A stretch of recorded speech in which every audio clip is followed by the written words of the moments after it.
George from California. This is my Cobalt scooter. Scooter stops running. Try to reset it. Has four kind of old tarnish.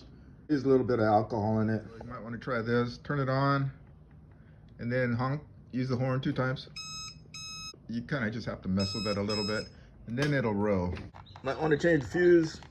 Make sure they're connected there, and then sometimes the connections to the actual connector comes off, it's loose. So that's why it's important to have a case, because if you don't have a case, what happens is you have 2 batteries and they'll go apart and then they start tugging on the wires and then that becomes disconnected.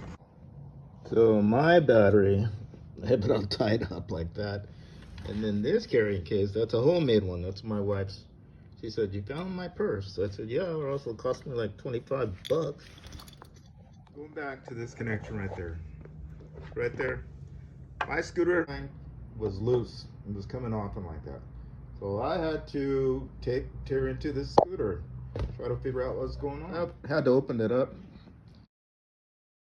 This is the internal connection of the 4-pin that's connected outside. This is the inside of the scooter. I found that if you put the scooter up on the side, on the wheels, that it's easier. This is where you're going to have to use the torque screw. I never really wanted a wheelchair. I have MS, that's my step.